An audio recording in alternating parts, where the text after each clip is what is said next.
wanted to welcome everyone to come tonight. Really happy. We're going to do something that we don't usually do, which is we're splitting our meeting in half. So that the first half, we're going to have Tom Neely, who has so kindly agreed to come and speak with us. And he's Director of Transportation and Traffic Safety for the town of Southampton, and he'll be talking about bike paths and sidewalks and a lot of other good issues. Then the second half of the meeting, we always dedicate in April to the schools. So Larry Luce is here, and he is, if I have your title correct, is it Deputy Superintendent of Finance and Administration? Close enough. Close enough? Okay. And Morris Clemens, Superintendent, will be coming a little bit later, and will be the second half of the program and discuss the school's budget and some of the other topics of interest with regards to the school, whether it be safety or, the upcoming symposium and a lot of other issues. But what I'll do right now, if you don't mind, is I'll ask everybody to stand for the Pledge of Allegiance, and then I'll just go through a few announcements.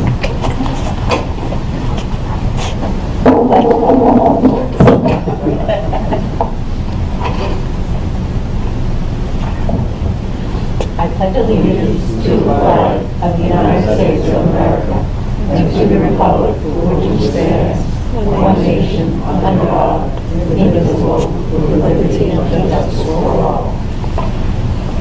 Thank you. All right. So there's just a few little bit of housekeeping that I'd like to go through. The minutes, we're always making the minutes available at the front desk and online now from our prior meetings. And for those of you who weren't at our last meeting, and we meet every month, 7 o'clock, the fourth Monday here in the Senior Center. We did something that second time only that we've ever done, which is a film screening. And it was a film that was a documentary called The Last Fix, an addict's passage from hell to hope. And it was quite an emotional film, and we were lucky enough to have a panel discussion afterwards with the filmmaker, judge who presided over the drug court that was documented, and some of the individuals who had actually graduated from the drug court. So that all is in our minutes, and that's available if you'd like to access it.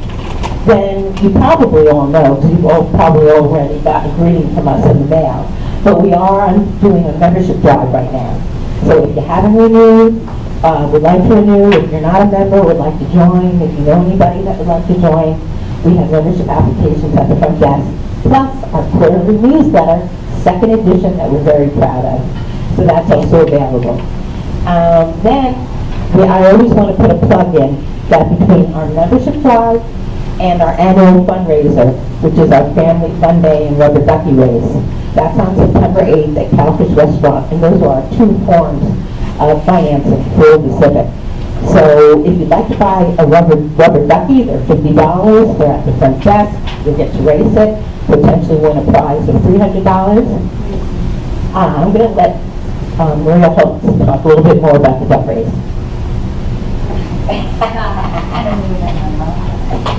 No, all I was going to say is that if you do buy a duck from us today, we'll give you a certificate for free admission to the Family Fun Day. That's it? Okay. And also, volunteers needed. So if anybody could volunteer, we'd appreciate it. And we always give a big thanks to the schools, because without their support for the event, we just wouldn't be able to have it, and we really appreciate it. And then tonight, I wanted to let you know, as a result of a poll that we've been doing of the membership, we handed it out at other meetings, we have it at the front desk, we have it online. We've been asking the membership what they would like to hear us discuss at our programs. Number one on the list was a desire for an enhanced network of sidewalks and bike paths. So that is what led to our invitation to Tom tonight. So with that, I think I will let you take the floor. Great. Thank you, Janice. Appreciate that. And if I could borrow your mic for just a minute. Before I sit down and talk, I thought maybe I would walk you through, because Janice asked me to bring a map of the existing bike facilities and sidewalks in Hampton Bays. And I know even though the blown-up version is still kind of tiny, but I'll walk you through it quickly, and I'm going to leave this so you can have it for future reference. The bike lanes, the bike routes are marked in blue on this map. There's one that comes from Shinnecock Hills west along Montauk Highway, ends just before the canal. Then we have one on Ponquag Avenue. This is a bike route, which is essentially just signs marking a bike route, not a formal separated lane, which is the definition of a bike lane. It's actually 4 feet wide or more, with physical separation, striping, sometimes delineators in the ground, and the painted markings on the road. That's a formal bike lane. Bike routes are much more informal and are really generally just signs along the road indicating a bike route to make both the cyclists and the drivers aware that this is a route that mainly drivers are aware that bicyclists can be using it, cyclists can use it to get themselves around where they may want to go. So we have a bike route along Ponquag, across over Squiretown, and then it makes a left onto Old Riverhead Road, and then joins up with Flanders Road, State Route 24, where there's actually a more formal bike lane going up towards Riverhead. So those are the only existing bike lanes, bike routes in Hampton Bays at this point. There was discussion, I thought, it was my understanding a couple of years ago that one might be put in on Springville with some grant funds, but that did not happen to the best of my knowledge. One of the members of our Town Transportation Commission had been talking to the highway superintendent about that, and he brought back that understanding, but I don't believe that has ever happened. The sidewalks are what you see here in red. Most of them are, on Main Street in the hamlet, along Montauk Highway, through the hamlet center, going west. We also have some on good ground. We have some, they're going up and down Ponquag. And then because of the schools especially, sidewalks have been put in on Argonne and Wakeman. And again, that's pretty much the network of sidewalks that we have in Hampton Bays. And I'd like to talk to you a little bit about that process, because I know that's where you want to go. Decisions about bike lanes and bike routes are really up to the highway superintendent. He has got to support and take the initiative, for example, of working with you folks, members of our Transportation Commission. At one time we had a bike committee that we were trying to work with. In 2007 there was a series of bike routes presented to the town board, east of the canal, all the way west. All the hamlets there were interlocking bike routes on existing roadways. Our committee put that together. I think there were probably about 30 or 35 roads in the town that were recommended. That was not formally adopted by the board, but it was approved by the board. Subsequent to that, that was about 2007, in 2007-2008, about a dozen roads were then signed as bike routes in the town. That's when Ponquag was done, and Squiretown and Old Riverhead Road was done. This up here was done by the county on Montauk Highway.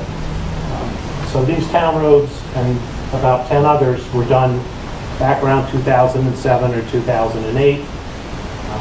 In 2010, our then new highway superintendent put a short stretch of a bike route in on South Country Road in the Brunsenberg-Spionk area, and there's been nothing else done in the town since then, other than on the state highways. We're not here to talk. There was one put out east in the Bridgehampton, Watermill area, and out east all the way to Montauk. And that's when Flanders Road was also done, but again, those were under state control. So there's really been nothing done at the town level since about 2010.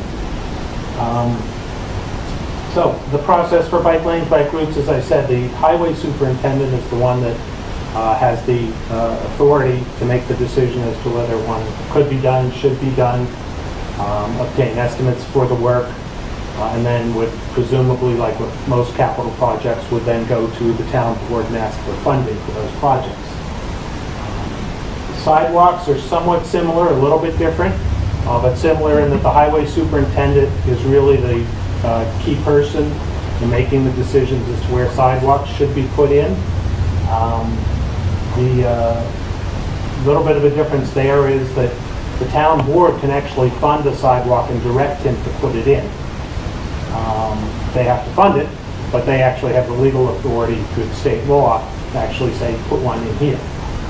Can't do that with bike lanes or bike routes, but actually they can do that with a sidewalk. But again, it's a question of making those determinations where you want them, obtaining the funds in some manner. I can tell you, because I've dealt with a lot of sidewalk ideas and proposals, one of the issues that you have to deal with when you look at sidewalks on town roads or in any location is you're going to need 5 feet, usually 5 feet right off of the paved area to put in your sidewalk. And people will start to look at their front bushes. They'll start to look at, where their driveway and their Belgian block is. Most of the town roads, there's about 10 feet off of the paved area that's actually town right-of-way. I know I think of that as my yard, and I'm sure all of you think of it as your yard, but it's legally actually town property. So we have the right to go in and put in the sidewalk, but that doesn't mean we're going to want to go ahead and do that. If everybody says, hey, my hedges are there, my Belgian block is there, my big beautiful bushes are there, and we come in and say, hey, guess what? We have to take 5 feet or 6 feet of that beautiful front yard of yours. So that's just one of the issues we deal with when you get down to looking where you really want to put sidewalks. It's been done. I've been involved in a couple of them. As I said, the highway superintendent has, put some sidewalks in that are all relatively new. I'm sure you folks are familiar with that. Most of it, again, is associated with the schools. But it quite often is a challenging task when you get down to looking at a particular block and a particular stretch of road and saying, okay, now we're going to have to think about those trees and those bushes.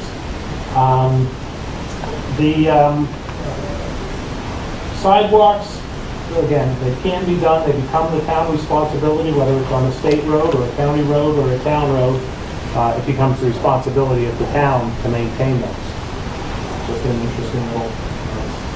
Not sure how that worked legally many years ago, but that does become our responsibility for it.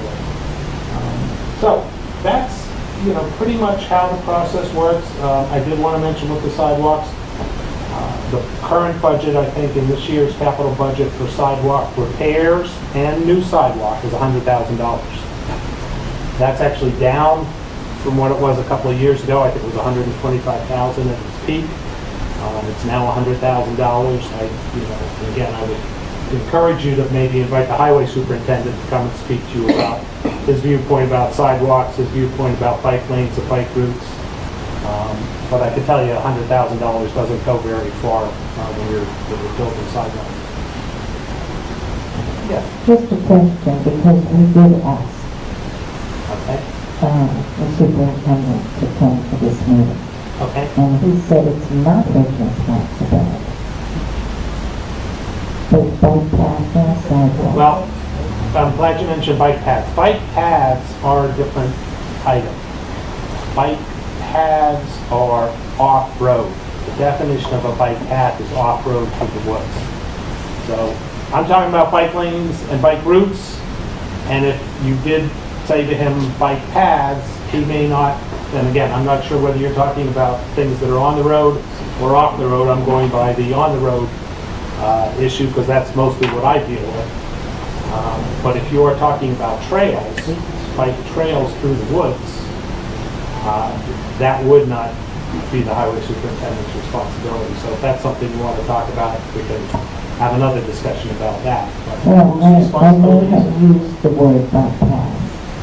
I will admit to that. I'm not sure if I said bike lanes or bike paths, so that could have been my fault. But what you're saying is that if it's a lane on the street, then it's Alex's responsibility. yes, if it's on a town road. Now, county road, state road, we would work with the county or the state to do that. And I work, very closely with the county and state folks. We were very supportive of when they put in the bike lane on 24, when they put in the bike lanes in the Watermill and Bridgehampton area on 27. We were very supportive of their efforts to do that. This along here as well. So if we work wanted with to them. continue from Community Place through town, that would be a county road. That would be a county road. I can tell you one of the reasons it ends where it ends is because the road gets extremely narrow, going over the canal. They also, generally speaking for the county and the state, when you get into the hamlet center, trying to put them on main streets can be very difficult. And I know when we've worked with the state DOT, Watermill Hamlet, Bridgehampton Hamlet, and I think the same conversation would happen here, they would probably encourage us to find a route around the hamlet center on town roads rather than try to put a bike lane on the main street. I mean, I don't have to tell you how tight things are on Main Street right now. So I think they would probably encourage us to try to find a way around it. Thank you. Who is responsible for bike paths and walking paths? We have a trails committee that handles walking paths, trails. They are not supportive of bikes using those trails.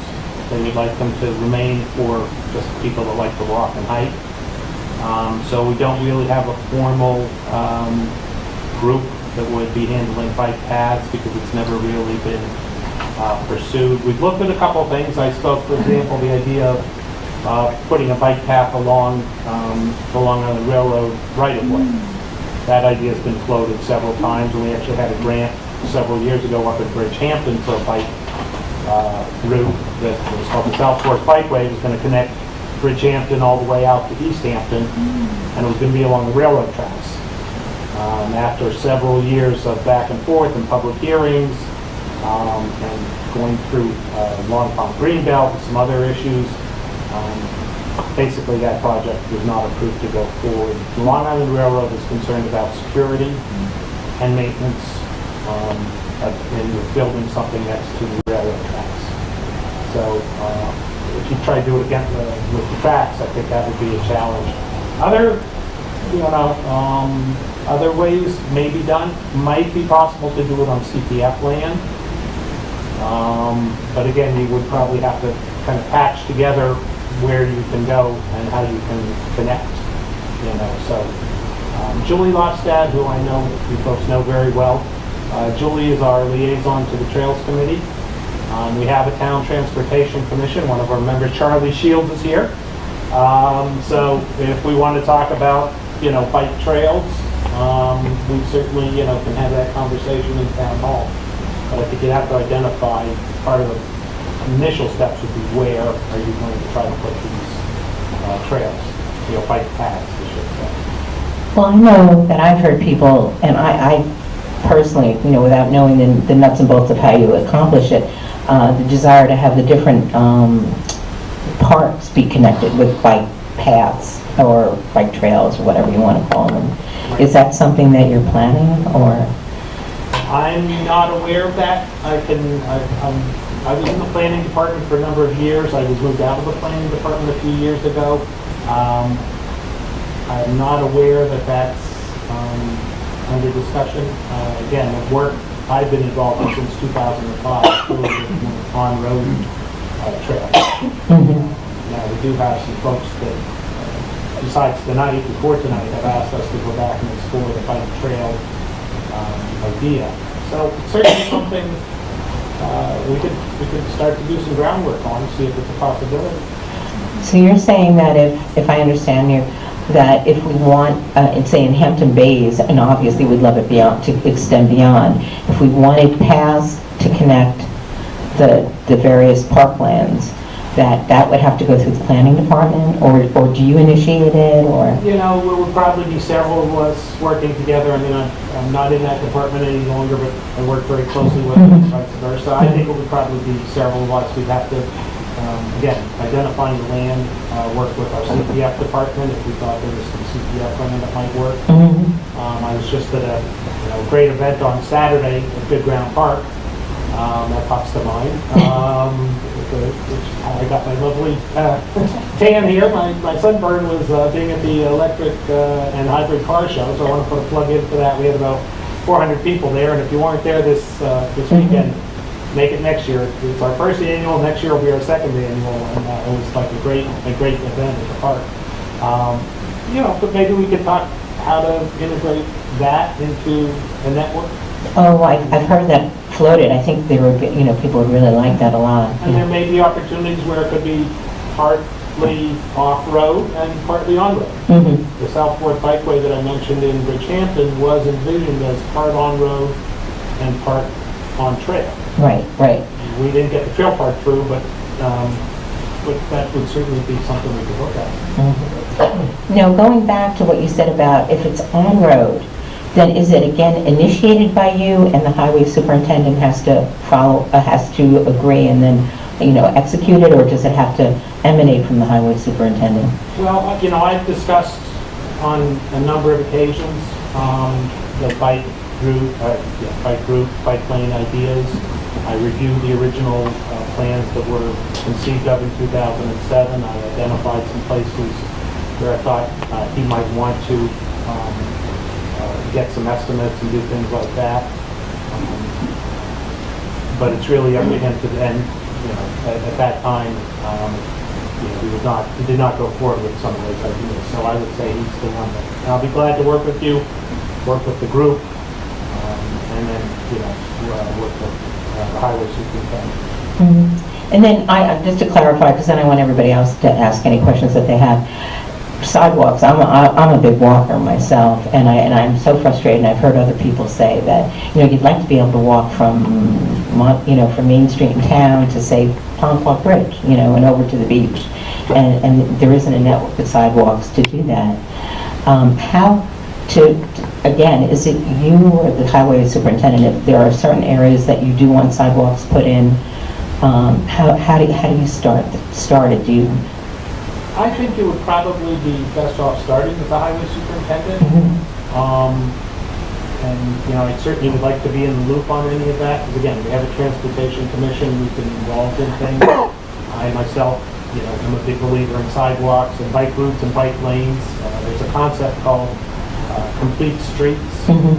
Which says you look at every roadway, not just for cars and trucks, but for buses and walkers and bikers. It's called the Complete Streets Concept. Yeah, I've heard that. The town adopted a policy in support of that in 2011. Mm-hmm. So there is some, support for taking a look at some of these things. But I'd suggest, start with the highway superintendent with sidewalks. Certainly, again, the town board should be involved in any of it. Of course. But I'd be glad to be part of any discussions you want to have. Oh, thank you. Do you know, can you throw out, because 100,000, just, not that I think 100,000 is a little bit of money, but when it comes to wanting to, create an enhanced network of either bike paths, bike trails, bike lanes or sidewalks, it doesn't sound off the top of my head like a tremendous amount of budget there. Do you have like a rule of thumb of what, like, so much, footage or mile or whatever? My memory, and my memory isn't what it once was, is you're building sidewalks that are generally 4 to 5 feet wide. Mm-hmm. It's about $50 a linear foot. So 20 feet is $1,000. Okay. 20 feet of 5 foot wide sidewalk is $1,000. Okay. So yes, and that 100,000 also includes fixing current sidewalks that need to be fixed. So it won't go super far. Right. Per year. That's the budget. And again, going back to the money, that's where the town board can appropriate funds every year as part of their capital budget. And then work with the highway superintendent or whatever. It's hard to come this time of the year and say, hey, I need $100,000. The time will be to say in June and July and August, as the town board is working on its budgets, to advocate with the highway superintendent, advocate with the town board to say, hey, in 2019, we'd like you to put a little extra in there, or whatever it might be.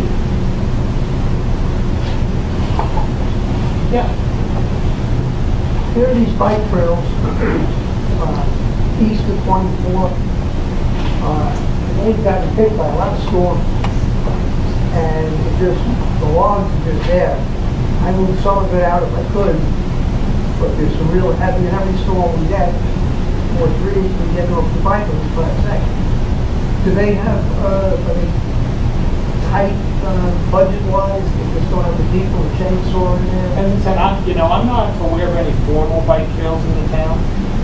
If there's some, you're talking in the woods off In the woods, yes. to the east or the north there, Yeah. 24. I Give me have a to, Sears Bellows. well, Sears Bellows, of course, is a county park. Right, and it's So- a spot, they clean it up every storm. Okay. They're pretty good at that. Yeah, I It's know. often behind the park, behind the ground park there. Okay. Baywoods, with Baywoods, with Red Creek Road. I can find out. I honestly don't know about them. I don't know if it's CPF land or these are just trails that people have Right, kind of right. created themselves. And yeah, as far as I know, the only official trails we have are, through our trails committee, and those are hiking trails. Those are very well maintained. We have a very active trails committee. The Promenade Path, I'm sure you've heard of the Promenade Path. It's a 54-mile trail. I have to do a little homework on that. But, I can try and find out, yeah. On the walking trail, do you have a map of walking trails as well?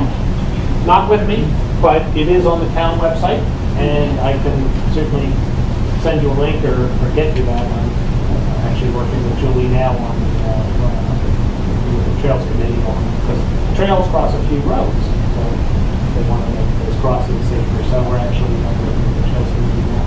So Janice, I can send you a link, or we Yeah. got a way to get you a copy of the Trails map. That would be great. I'd really appreciate it. Thank you. Yeah, they go one way up to Pleasant Drive. You can ride the woods one way up to Pleasant Drive. Plant way up. If we're done, give me your email or whatever, and let me try to, let me try to follow up for you. Okay, no good.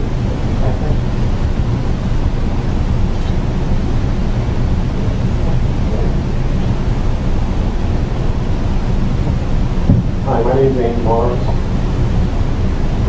Andy Morris, I'm a resident of Hamptons. I've come up with a plan for a series of bike paths where Southampton Town is connected to Hampton Bays, Bridgehampton, Illinois, East Hampton, St. Barbara. A series of dedicated bike paths to Hampton Bays and to Harbor.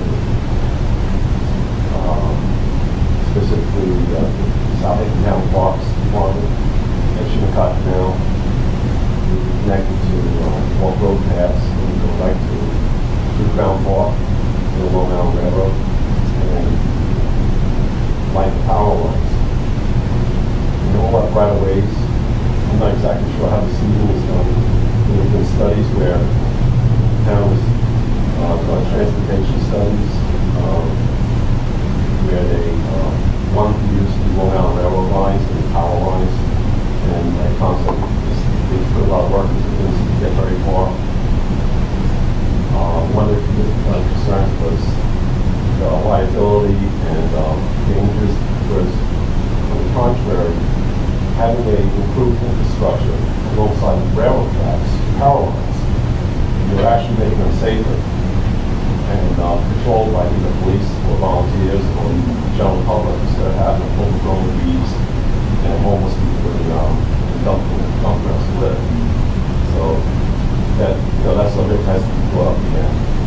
There's actually websites that advocate some plans throughout the country, and the last few years there's been a groundswell of changes to like the utilization of utility lines. Like Texas right now is using the entire power grid for bike paths, the entire state. Texas has spent $200 million in the last 2 years on bike paths. California, $180 million.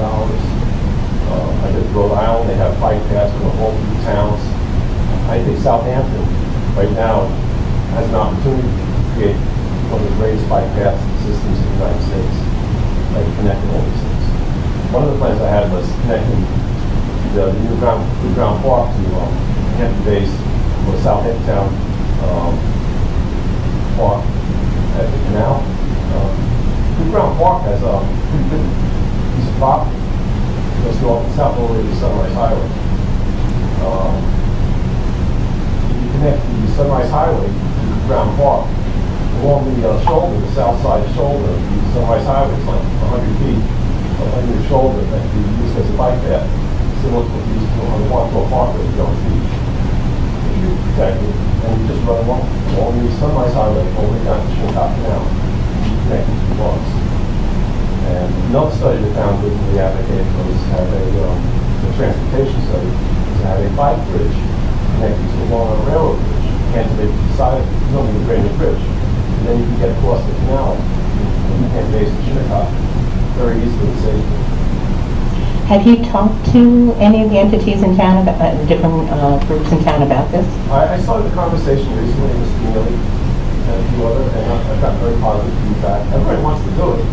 The only person who doesn't want to do it, I think, is the highway department, which is kind of, maybe ask his boss instead.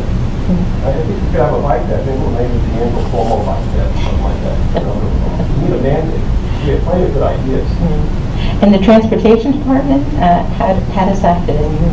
Transportation, well, I think this gentleman, I'm sorry, I lost the name, but you're from the transportation committee, right?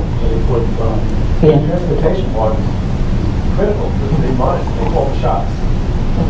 I'm just a think tank or a data thinker, and whether it happens or not, it's no skin off my chin. I think for community benefit, it would be incredible. Oh, I yeah. had an idea of using bike ferries. Get from Shinnecock Canal to Blue Road with bikes with collecting workforce. And then you can connect both sides of Shinnecock Inlet with a bicycle ferry. Then you have an uninterrupted bicycle lane from the Rich's Inlet all the way to Waterville, 30 miles, 60 miles an hour trip.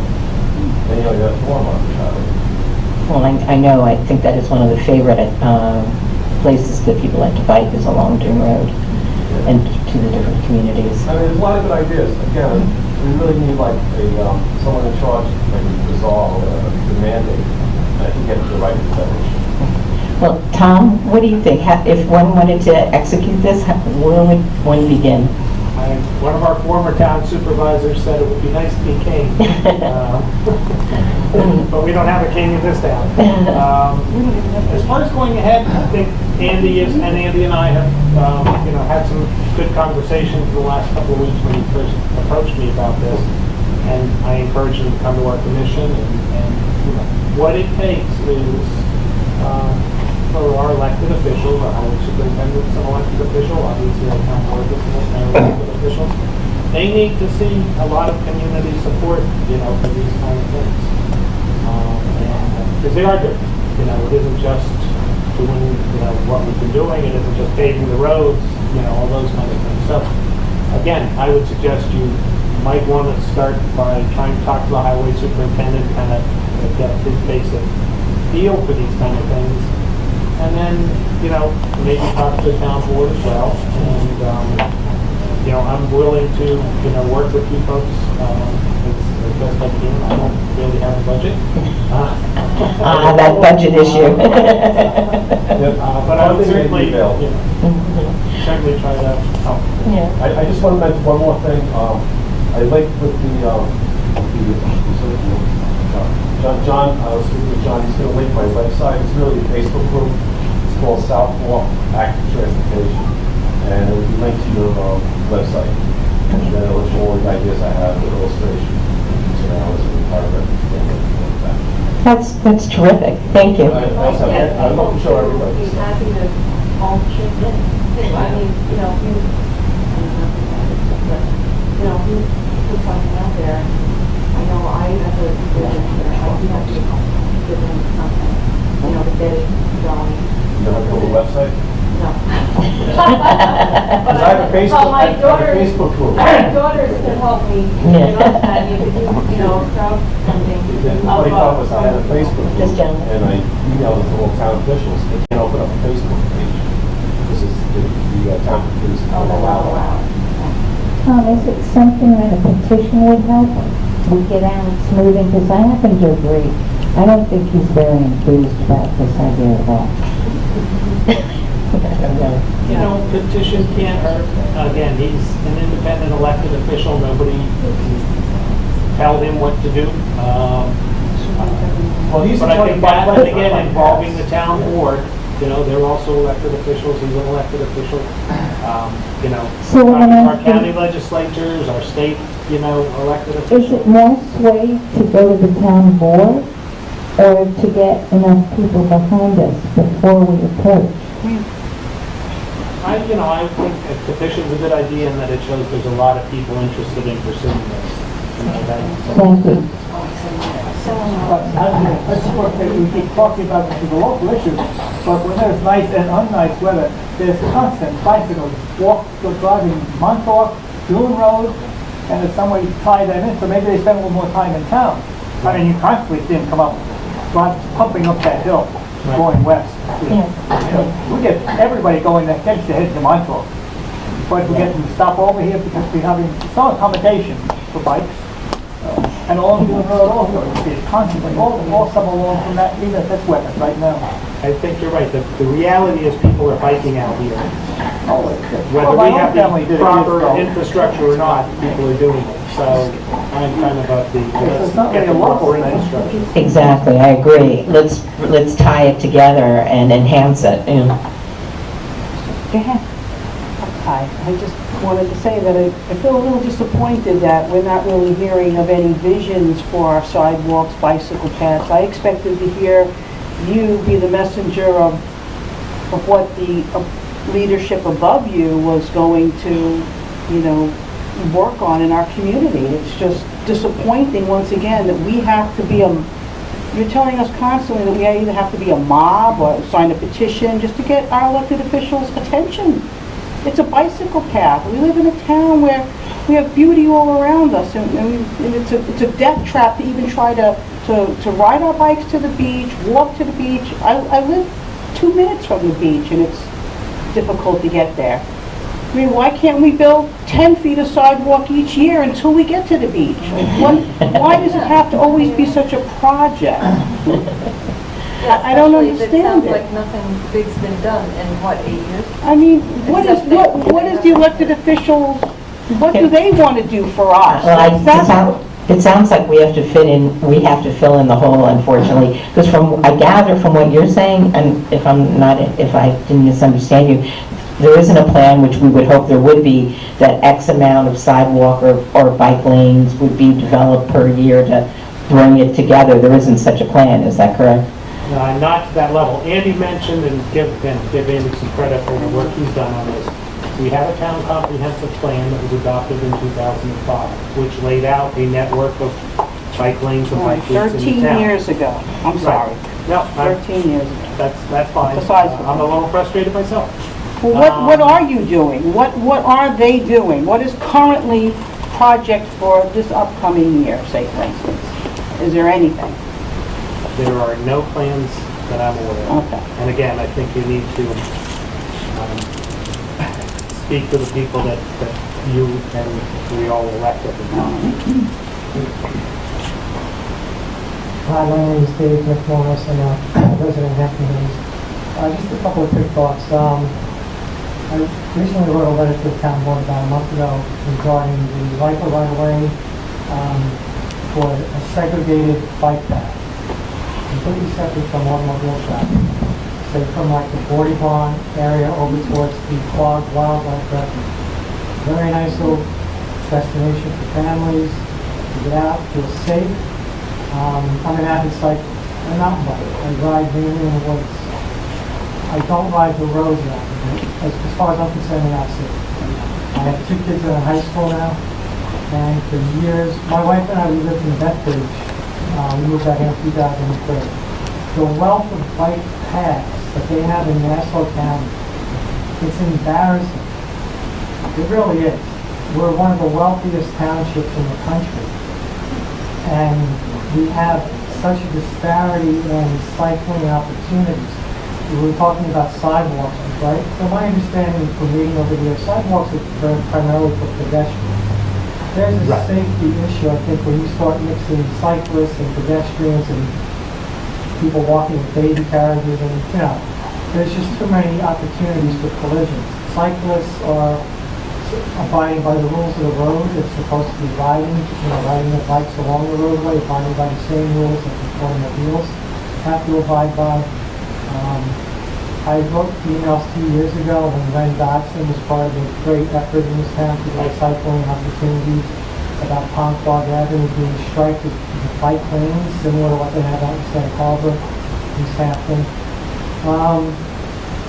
I think we definitely need to do something. I mean, writing letters to our elected officials, pressuring our highway department supervisor. We're paying tax money. I mean, we really Doom Road. I mean, maybe that's the safest road that I would consider bringing my family for an afternoon bike ride. I mean, honestly, we suggest riding on Montauk Highway certain stretches. County Road 24, I don't really see that. Again, I'll take my chances with the squirrels and the deer in the woods and have a great workout and a great time. My wife and I, when we lived in Bethpage, we met rollerblading along the Montauk Parkway. That's the bike path that stretches from Merrick Road south to Jones Beach. And then if you go back to Merrick Road, you can go north to Bethpage State Park. It's a segregated bike path. They've extended it. Nassau County has since extended it in the last several years, north of Bethpage up to the Syosset train station. I almost was begging elected officials, anybody in this room, to go out there on any given weekend. The hundreds and hundreds of people that you will see out there, young and old, just walking, cycling, rollerblading, using it safely. Well, I think you're going back to a good point that may be a fundamental decision, to be talked about. Do you want to focus on something that's off-road and try to get some kind of a network built that way, or do you want to try to do something on-road? I want to focus on the whole picture. I wrote letters about Ponquag Avenue is a great example. We have the post office, we have the train station, we have schools, we have shopping. If there's ever a road that is designed to use as a conduit to the beaches, to get people back and forth. And it is signed as a bike route right now. Okay, so they put some signs up. Okay, thank you. But originally I was hoping they would stripe it like Sag Harbor and East Hampton did.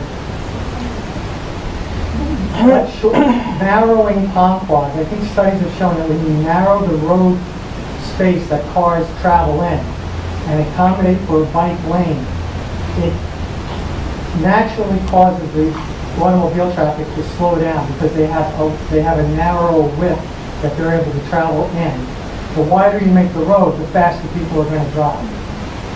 There's absolute documentation that bike lanes or even wide shoulders make a road safer. No question about it. Again, I'm with a lot of your thoughts. Separating bicyclists and pedestrians from moving vehicles is a very important thing that we should. We have a traffic issue. If you encourage more people that they can feel safe to ride up into town with a basket on their bike or a bag slung over their shoulder to get a few groceries, I don't think most people feel safe. On a Sunday afternoon, hey kids, mom and dad and kids start riding around half the days. I don't think there's too many roads. Kids don't ride anymore. No. And part of my title, Transportation and Traffic Safety, I've looked at bicycle and pedestrian accidents town-wide in New Hampshire Bay. So, there's, again, if we get a little further, there are an average 30 to 40 pedestrian or bicycle accidents a year in the town.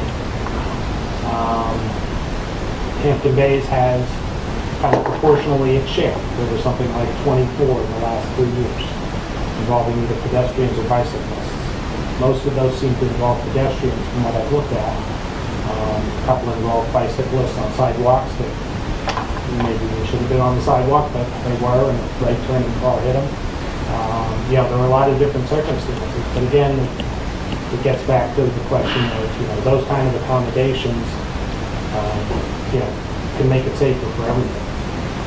So it's not just for fun, it's not just, I mean, it's got all those good, aspects to it. The safety is certainly Yeah, part of it. cycling for transportation, cycling for recreation, fitness. I mean, it really is, like people say, don't just go on a diet, make it a lifestyle. Don't go on a diet just to lose weight, make it your year-round lifestyle. Incorporate healthy eating, healthy exercise. To encourage people that it can be healthy and fun to go out and cycle and safe. That's probably the operative word. If people don't feel safe, they're not going to do it. And comfort is wonderful. That should be the poster child for cycling in this town. Schools, shopping, train, beach, you got it all right on one road. Oh, I totally agree. It should be the link from Main Street to the beaches. Yeah.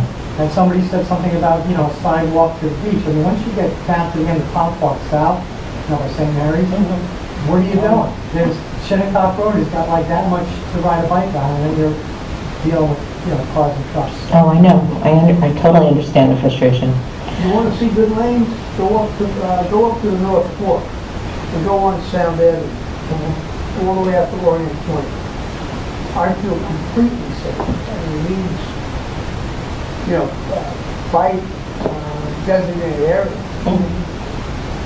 Like twice, and it's red, boom, right out. Well, I think that goes back to Mr. Neely saying about complete streets. When the highway department is paving a road, consider other forms of transportation as well. I'm going to ask that we go in line as a lady here, so much speak. We're having a private conversation. I actually have a statement and a question. What is your Facebook page, South Fork what? South Fork Active Transportation. South Fork Active Transportation. And my second is just a statement and a question. Do you think we could supply a copy of the accident with bicycles and vehicles from last year? How many of the statistics? I'll have to see if I'm able to provide that. I get that through a state database, and maybe you can find it. Maybe I could give you my email. I certainly can talk to it, and, at some future point, I mean, I've presented accident data at other, civic groups or other locations, so I can certainly put something together for you. That sounds great. Thank you so much. Is there someone else that wants to speak? My name is Ben Oliveria. I own the local bike shop. What I'd like to do is, the thing is, the squeaky wheel does get you off. So what I'd like to propose is if you come to my store or call me up or something, we could make a list of people that want to get involved, and then we'll get people like Andy and whoever else is involved in it. That's great. And at least we'll have a jumping off point. Because right now everybody's scattered, everybody's got ideas that they're all over the place. So maybe if you call the bike shop, we can start getting something together. Okay, and it's all right? That's great. Let's start. Yeah. Any bike shop in town, a local bike shop? No, I think it's great.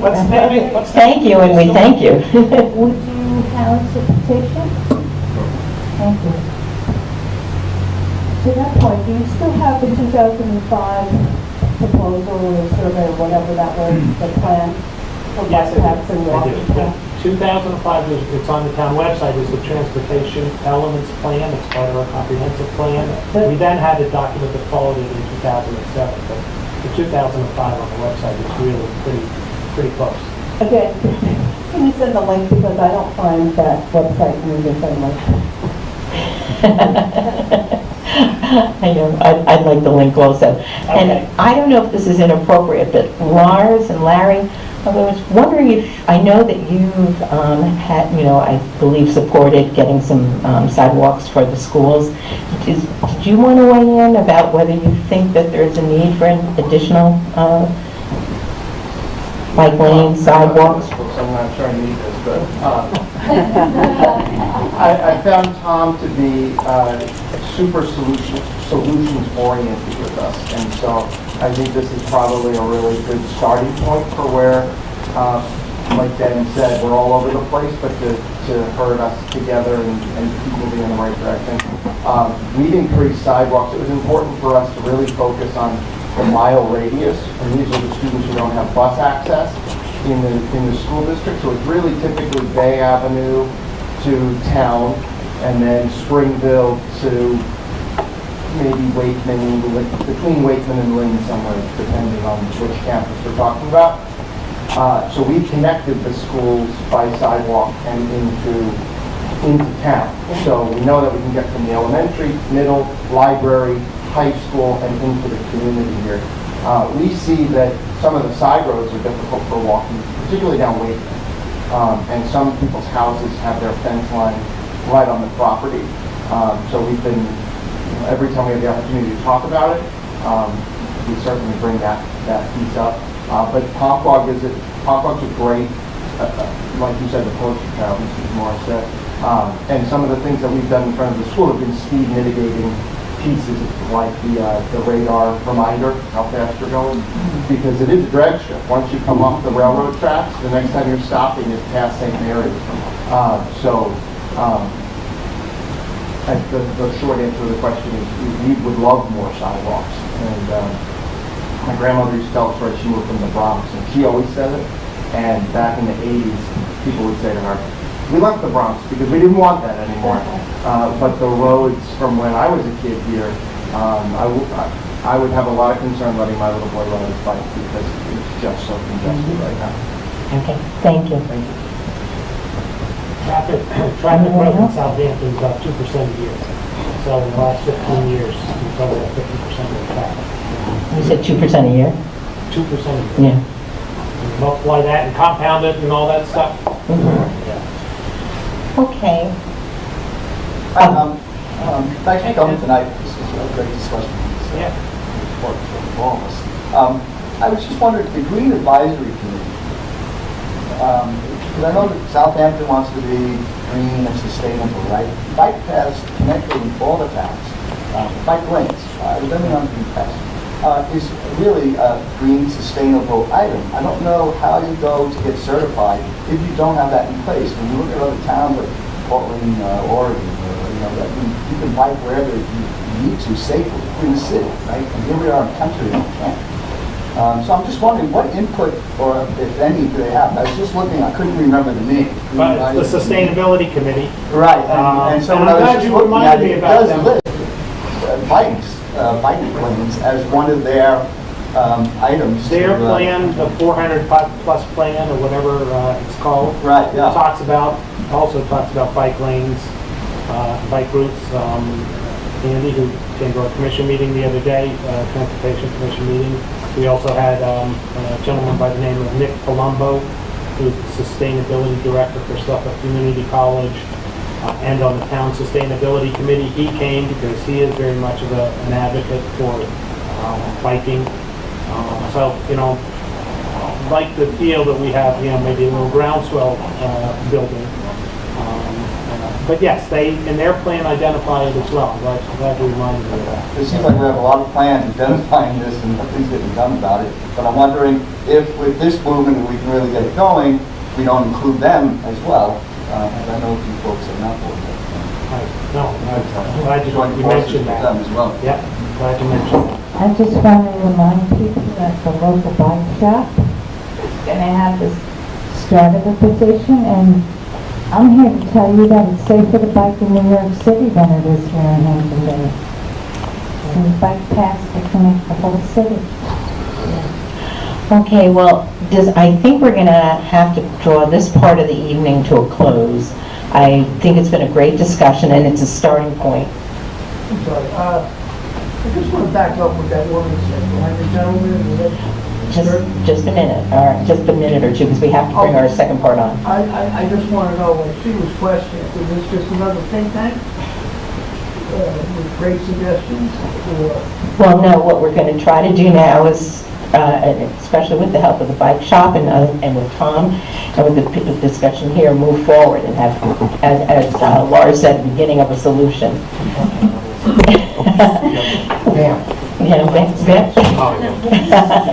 Stretch. So, all right, you give me the high sign when you're ready. Okay, good, all right. Then we can have a little bit more talk, but we want this to be the beginning. So you'll give us all your information, and you gentlemen too, so that we can all work together. The Civic will love to work with you, so if we can get a game plan going. And Tom, I think, has a wealth of information. He also was willing to talk not only about these issues, and we can ask him back another day if he's so kind to come, but he's ready to talk about traffic congestion also, and even about some of the innovations they're doing with transportation. I believe there's going to be a shuttle service starting up soon, right? Right, we'll have train shuttles and other things happening, so I'll be glad to come back. So anyway, while we're getting set up for the second part of our program, which will be presentation of the school budget, and then we'll open it up to questions about just issues pertaining to the schools, whether it be sidewalks or safety or even the pending claim suit right now. You're ready? Okay. Well, then again, thank you so much, Tom, and we will want you to come back, and we will want to work with you. We're going to have quite a few of those links we'd like. That's great. That's great. Thank you.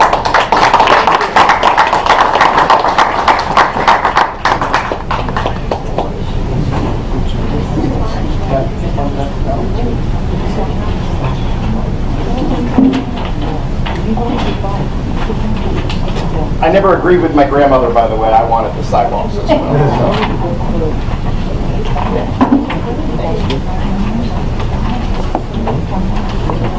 Sorry, I'm arrived a little late. Tonight I'm at the high school for the Southampton Town Youth Sports Fair. So we have town officials over there and 66 kids from the surrounding high schools, my own included. These students participate in what's called the Restorative Justice Law Enforcement Diversion Program. So the students, they play every role in the court, from judge to bailiff to jury to defense and prosecution. And they prosecute kids who do wrong things in school. And the students have a great leadership experience.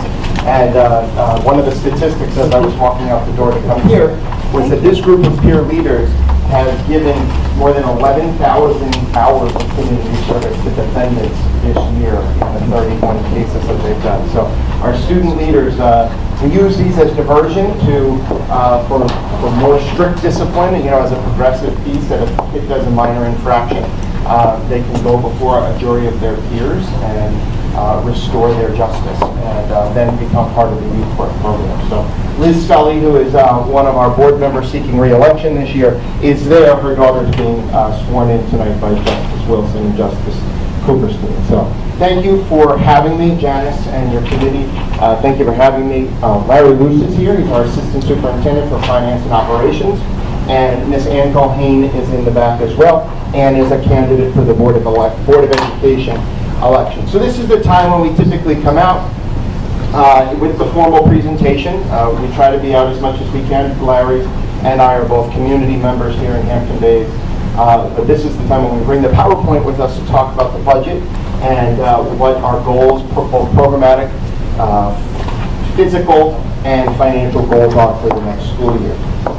So the school budget vote is May 15th. It's always the third Tuesday of the month in May for all districts and all public school districts in New York State. We're going to talk a little bit about the budget. I'd like to give you a sense of our statistics, meaning our enrollment, where we've come from, where we are today, and what our projections are in the future, and what that means for programmatic planning, and then what our budget entails for the next year. Larry's office is responsible for giving us not only the day-to-day and year-to-year spending plan, but forecasting out as much as we can with the data that we have to make sure that we're making decisions that are both fiscally responsible for the taxpayer and also sustainable for the educational program, so that we don't have ups and downs in what we're offering to students and families in the community. So when you look at our enrollment, you don't need to know the specific numbers, but I'll just give you a context here.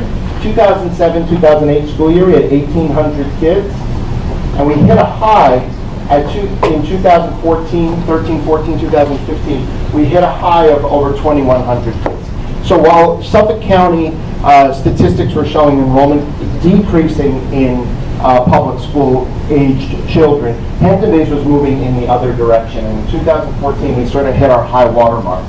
Today, we're at 2,000. I think our number today is 2,054 kids. Sometimes it moves, it is a dynamic number, but it doesn't move with great fluctuation. So today we're right here at 2,054 students. When we look out at our projections ahead, we know for sure that the kids that our 2021 enrollment is going to include kids who are already born. Right? Everything beyond 5 years from now, those kids haven't been born yet.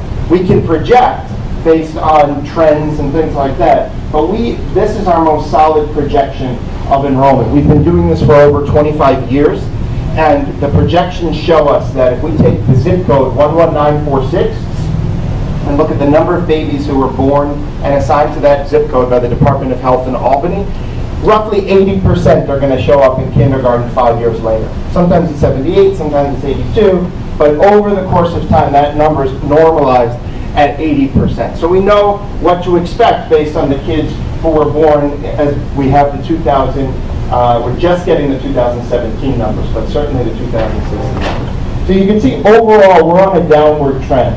And it's not showing that kids are leaving the school district, less babies are being born. And I think that's a trend that we're seeing more beyond just the four walls of Hampton Bays. We're seeing less and less kids being born now. This might change in the out years, but for now, this is where our projection goes. We employ the services of a demographer every year, so these numbers are refreshed every year. This is where we're talking in the next 5 years, which is the most closely planned portion of our strategic plan, because again, this is where we know the kids are. This is about 80 students. So 80 students over pre-K through 12. What we're seeing is that, again, we're not seeing kids leave when they're in our system. Incidentally, that's happening, but not necessarily by a trend. We're seeing less kids come into kindergarten. This year, we're graduating our largest class. Mr. McMorris has a senior. The only person in the district other than Larry who's taller than me. The biker who was talking in the bicyclist who was talking in the back. That's our largest class ever in Hampton Bays. 183 students are graduating. We're projecting about 120 kindergartners. So what happens then is the adults who were typically elementary school people, as they retire, or we cut the number of sections in the elementary school, the bubble moves through the high school. So if you look here, you'll see our elementary school numbers. They're going to start to go down.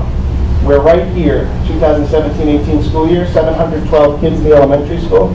We project that in the next 10 years, we're going to be in the mid-600s. The middle school down to 530. The high school is going to grow and bubble a bit. We do have room, so we're not concerned about space capacity or program capacity at this point, but we are seeing that these high numbers are going to become high school kids, and then over the years, we're going to start to see, we're going to come back to a healthy breathing room size school district. And that's roughly 120 to 140 kids per grade. That's a big enough school district to offer pretty diverse, cool things for kids that kids benefit from, but it's small enough to still be a small community school where we know the kids, where we can get our hands around them, know who they are, know what their strengths are, know where they need support. To give you a little bit of a budget perspective of where we've been, we had some big budget increases in years past, in the 06, 07, 08, 09 years. That was the era where we were opening up the middle school. Lots of changes were happening. We were racing to keep up with this population growth.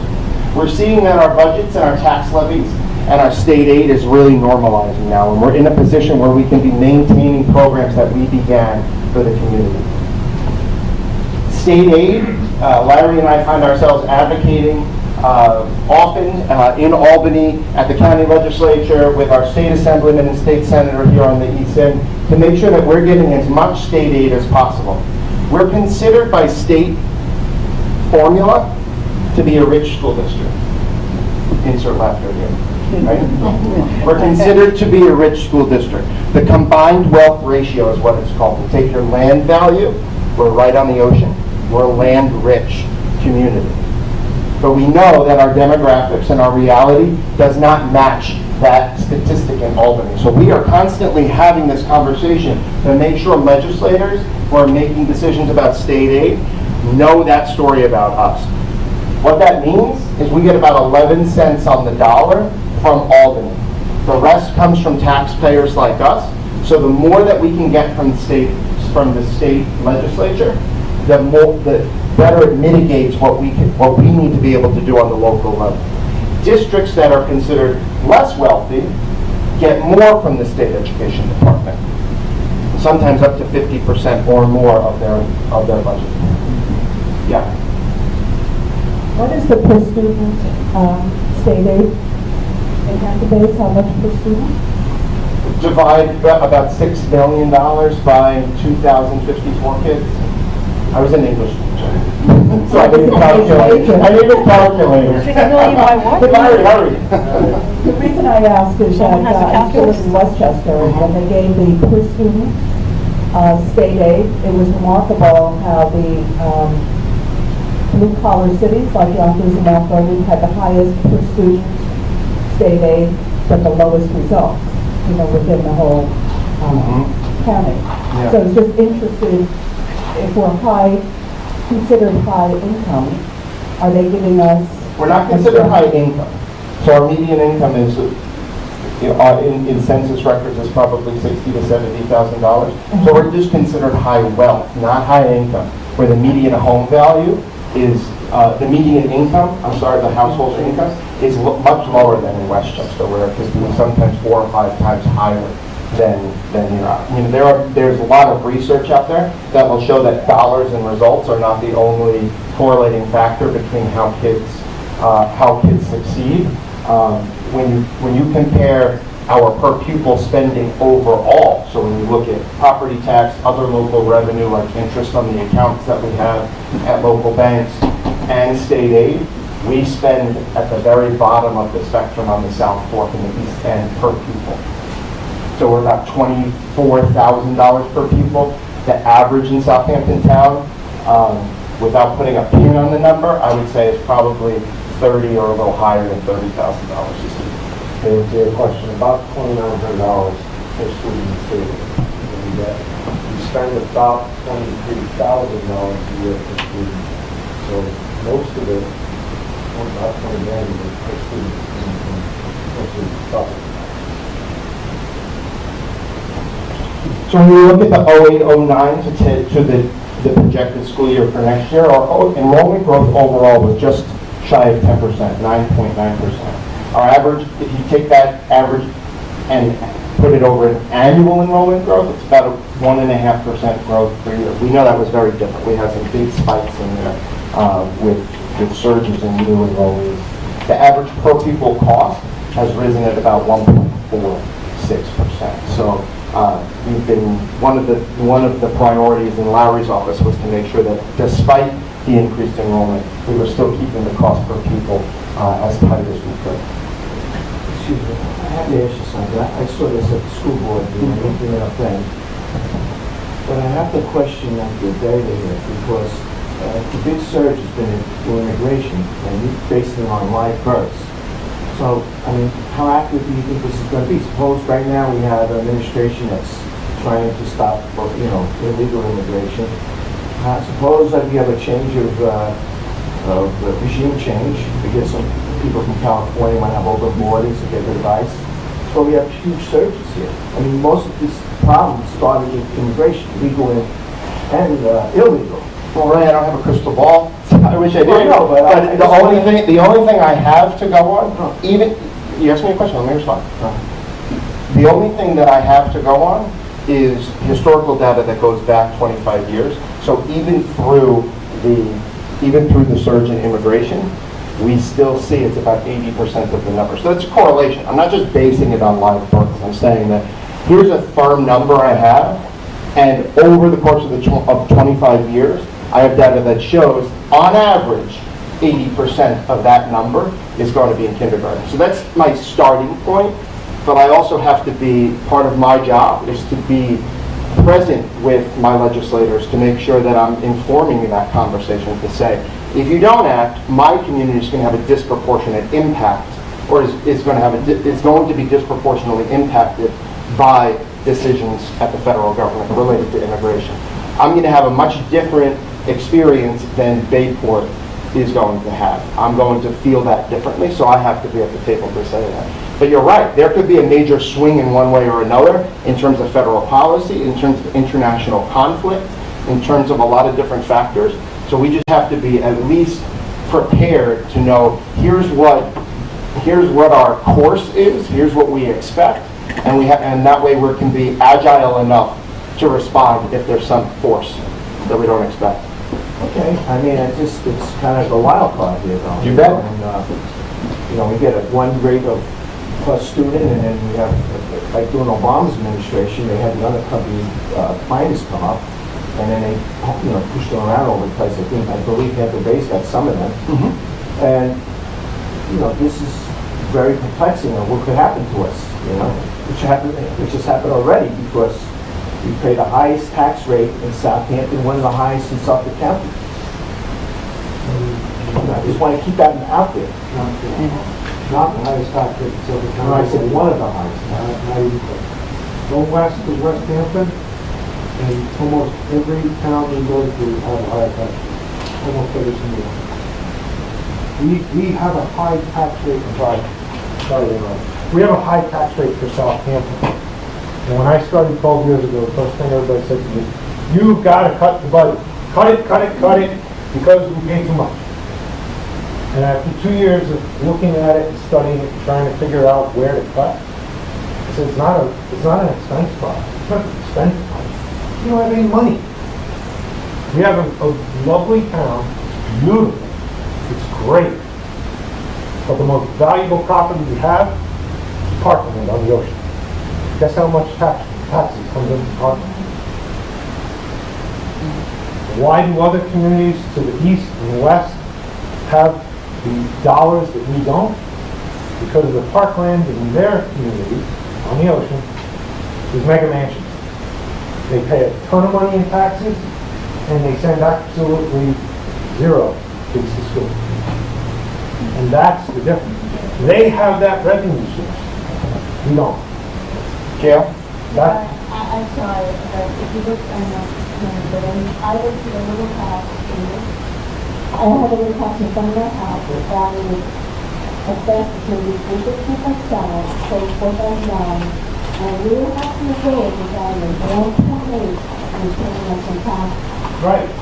I understand it's a value of 1.8, I understand the water pump, but it's more than just the water pump. No, he's not saying it's just that. It's all of those factors. And those tax rates are half of what our tax rates are. Oh, more than that, yeah. So the reason they are there is because they have a revenue source that sends nobody to school. I understand. And that's where they get the money from. Right, but I think the issue that we have to, that we talked about, like we done on some of that, is that why people came up with 20 things later, and the houses were valued at 20 now, and now couples have 3 million later, right, the couple can afford to buy it today. They pay $20,000. And those are taxes. They don't have to sell their home. I'm one of You're all on board, but they have to sell their home. They're older than it. They don't have a revenue stream. They're not so broken. So let me tell you a story that I had with a couple of our elected officials from Southampton County. That, Gail, you put the nail right on the head here. That the tax rate is our biggest challenge here in Hampton Bays.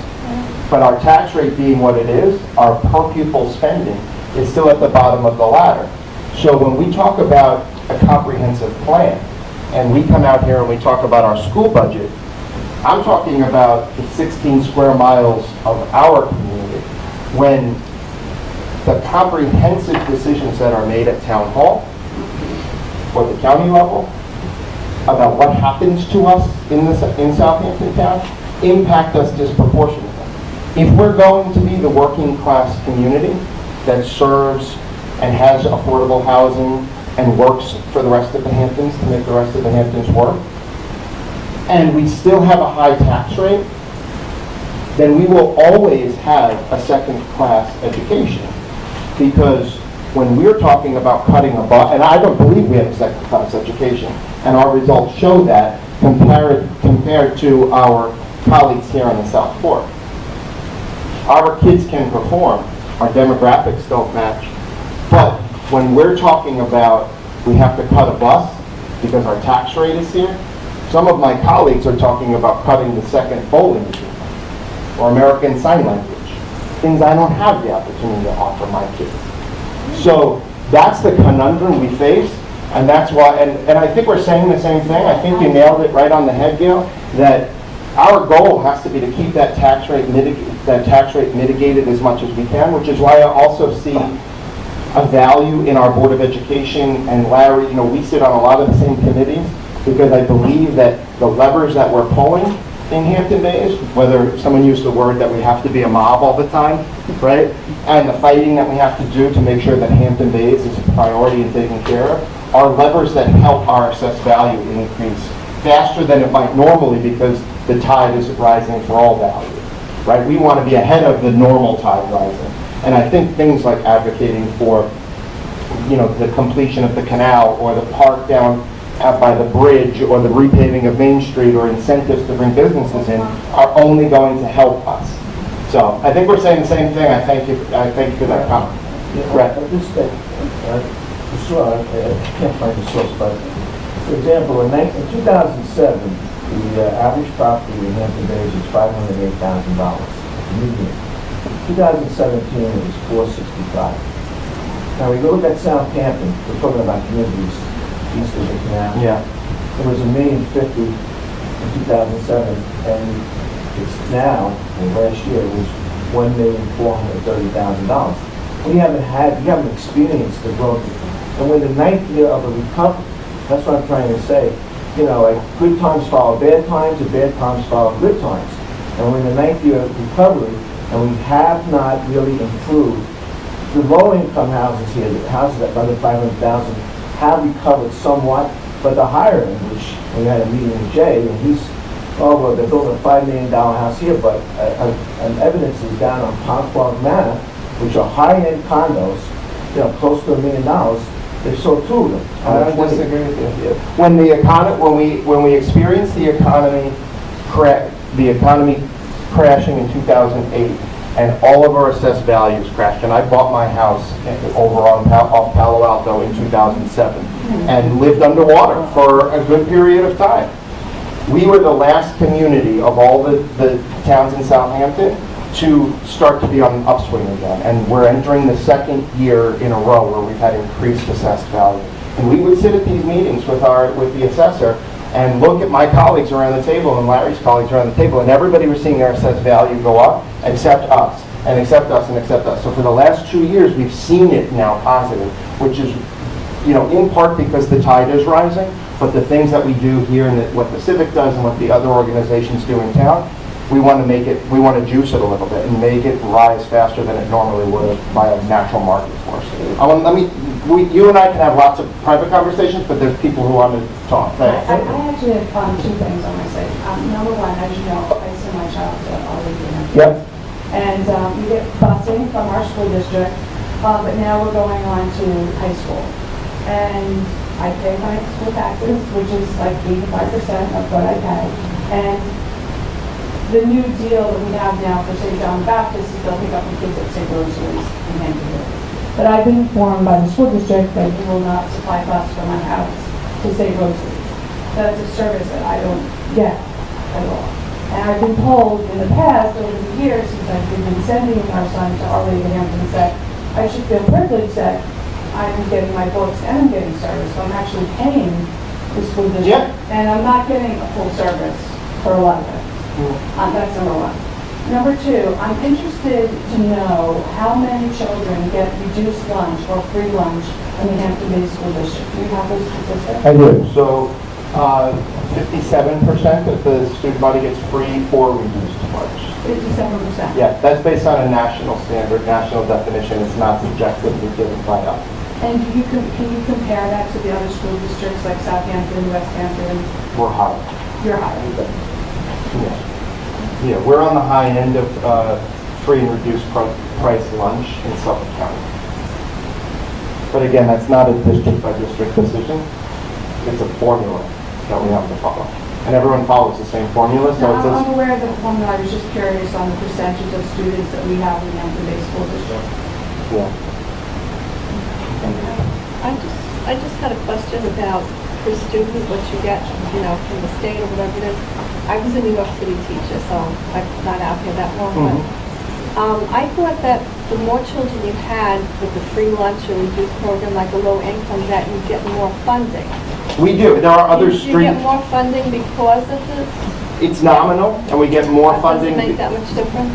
They help hire, they help bring programs in. They're restricted in what you can use the money for. So It's not state aid. It's not state aid? No. It helps us in I like thought it our was title state aid grants per and things like that, student. but not in state I don't aid. even know what this on. I thought it was state aid per student depending on how many children are in the lunch program or... It helps drive the grant formula. So, for example, That's it? in I think state, the New York City schools. it's New York City is a totally different. Yeah, that's what I'm beast. saying. Because I worked in a school where we had a lot of children on lunch, and they got a lot more aid to the school because of that. Within the state, that's within the state fair. foundation formula for state aid, there are some factors that can be, some variables that can help drive your state aid. It's not just based on your land wealth. For example, but they're nominal, if not, so Larry gave the number $2,500 per kid. About roughly $2,900 per kid is state aid. So if you are a limited English proficient student, or if you are a free and reduced price lunch student, there is a little factor. It's about $200 per kid. $300 per kid. It was like $312 per kid for English language services. So it's very different than the city school. Yeah. When you look at the budget, I'm going to turn this slide to Larry, and then we'll get through giving you some information, and we can keep having a conversation. When you look at what our revenue sources are, we basically, the majority of our revenue comes from our tax revenue. We all kind of know that. We have a little bit of local revenue. As Laura said, it's mostly fees we collect and interest on savings accounts and bank accounts and things like that. It's not significant when you look at the whole budget, but it's every little bit helps. And then our state aid is the other piece, or the third piece. And that was increased significantly this year, about 3%. We thank our state legislators for that. The total budget goes up about 3.2%. You're looking at about a $1.6 million increase budget to budget. And a lot of that has to do with things that are out of our control, like health insurance.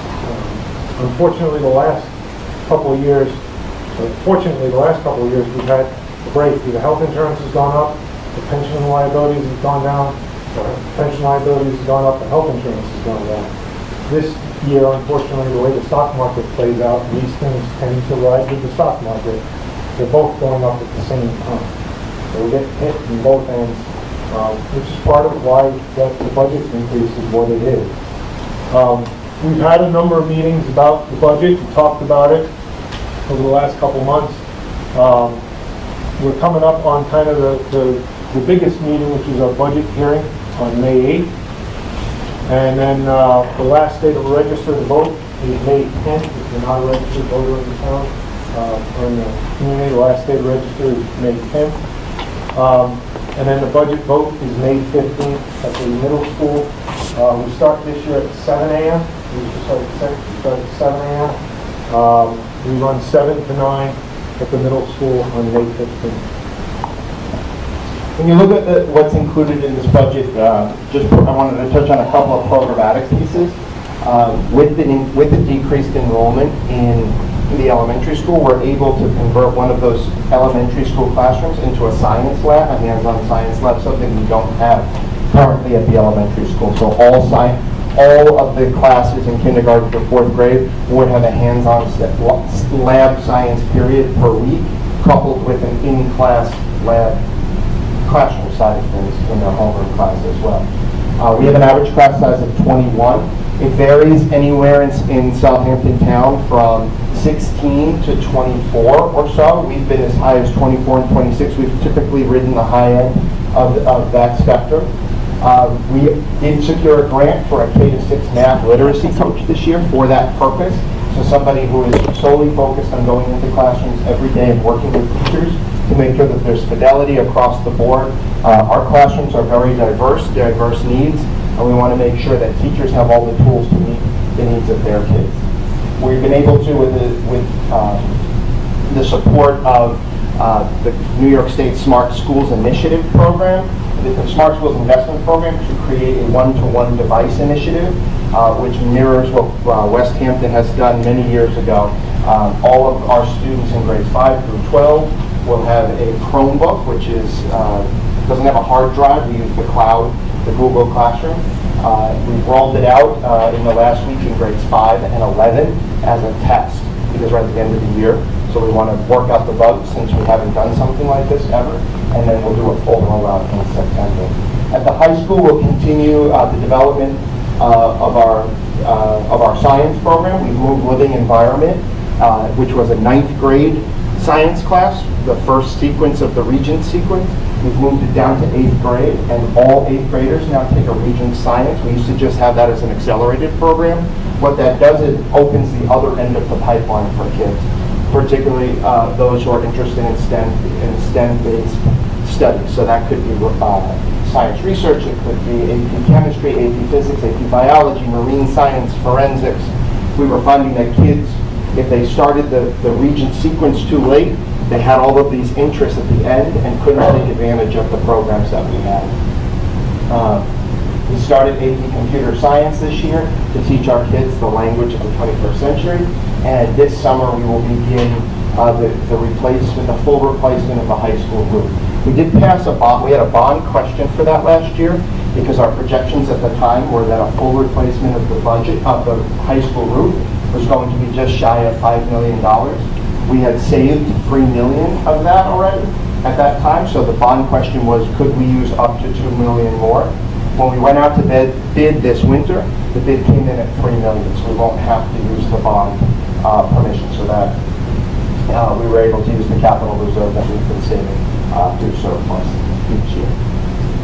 One of the topics that we thought you might have questions or wanted to have a discussion on, and one of the big focus points of our budget is school safety.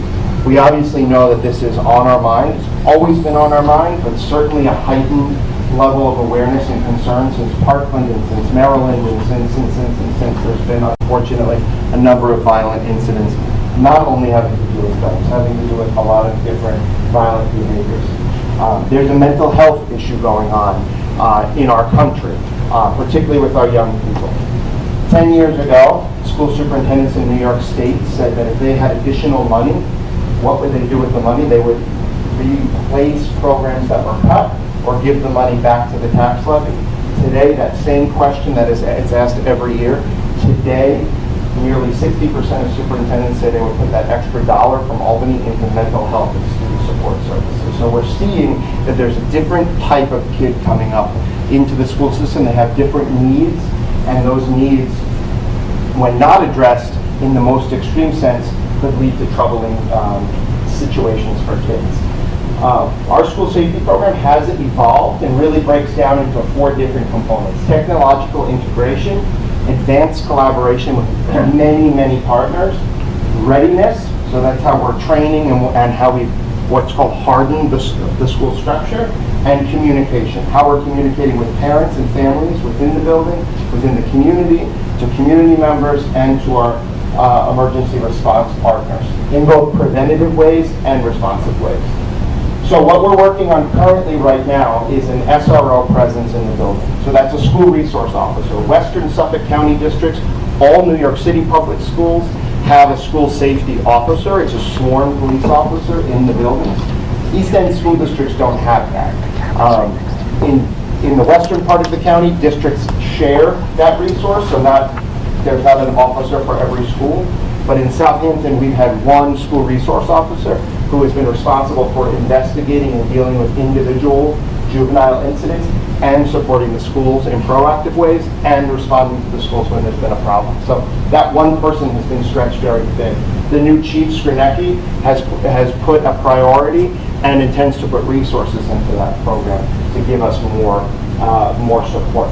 That's so our police officers are often the first ones to, when there's trust built with kids and trust built in the community, they often see problems. They're trained to see problems and head them off before they become an issue. So that proactive partnership with the police department is something that we've really been putting a priority on.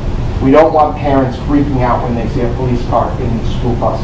We want them to say they're a normal part of our lives. Not as guards with their guns drawn on a gun turret, but as a proactive presence to say, oh, I know officer, I know that officer. I know, particularly at the younger level, I know that that's a positive person that can be a help for me. I shouldn't be scared of that person. And they know our kids. They know from their colleagues on the department, on the force, what might be going on in the community that's impacting what's going on in the school. So we're continuing to evolve that relationship. We have 4 security guards who are either aspiring, seasonal, or retired law enforcement on campus from 7 to 9 p.m., 7 a.m. to 9 p.m. every day, and for special events that are on weekends and run later. We have a proactive approach to safety drills. We have practiced fire drills since we were kids, right? The last time a kid died in a school fire was about 50 years ago. There have been school fires, and they are very real and can be very dangerous with the glitter and the glue and all the paper that, particularly at an elementary school. So we would always plan for those things, but we know that in the last 20 years, there's more likely to be an incident that requires a school lockdown. Not necessarily a shooting, an agitated community member coming into school, an agitated parents in the middle of a domestic dispute. The school is a place where we have to be ready and trained, and our teachers and our students have to be trained to know what to do. So we start that in kindergarten. Our district-wide school safety plan and our building level emergency response plans take into consideration, we have over 20 different contingency plans for different incidents, from chemical spill to a hurricane. We look at all of the risks that could happen to a school, and we try to game plan out what those are. But we also know that there could be more than 20. But it gives us a good basis for training and training the judgment and the process that we would go through to responding to an emergency. Those plans are not public. So when you click on our school safety page and it gives you about 4 or 5 pages, the legislature requires that our plans are confidential, and the 4 or 5 pages that we put into the community present the philosophy and the approach to school safety, because we don't want to give the bad guy the plans to where the gas shutoff is, or where we're going if we have to leave the building, and where we're going to reunify the parents. So those are plans that we need to keep confidential. We're a closed campus with a single point of entry. We've remodeled all of our entrances over the last 10 years so that you enter into what's called a man trap. I think we should call it a person trap in 2018. But you enter into this lock-off where you can't go through the second door until you've shown your ID to a security guard, which put your ID into a database that searches a 50-state criminal database. It gives a criminal database check. That was a culture change because you know me. I'm just dropping my kid's trombone off for the 4th time this week. But you know me, but you have to still, training that behavior was important. When seniors who have off-campus lunch, when they leave, they sign out with their ID, they sign back in with their ID. Because the idea is that if we ever had to leave the campus or lock down the campus in an emergency, we can get a digital read, either on our phones or at a remote site, as to who is where. And we need to account for kids in that way. Security guards, as I mentioned, are either retired police or aspiring police officers. We have internal locks on all doors. We have a hide-run fight. If you watched the school safety segments on News 12 last week, Hampton Bays was one of the featured schools. How lockdown has evolved from Columbine, where you just, almost like the old air raid drills, where you just went like this. They've become a lot more sophisticated in what we're expecting teachers and staff in schools to do, to make decisions in the event, in the unlikely but possible event.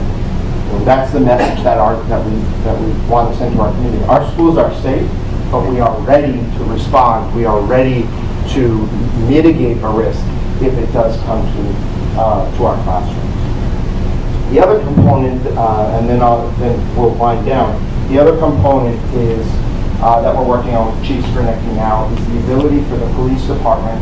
When you walk into the police department, off to the left, there's a dark room. There's a window there. You can't see in there, but it's the control room. And there's a sworn sergeant in there. It's not a lay person. It's a civil servant. It's a police officer. If police were coming to our campus, we have a 65 camera internal and external camera system. We have the ability to, with the click of a button, to lock down all doors, even, I don't have my ID badge on tonight, but to disable the swipe so nobody can come into the building. Lock it down, we totally have to lock it down.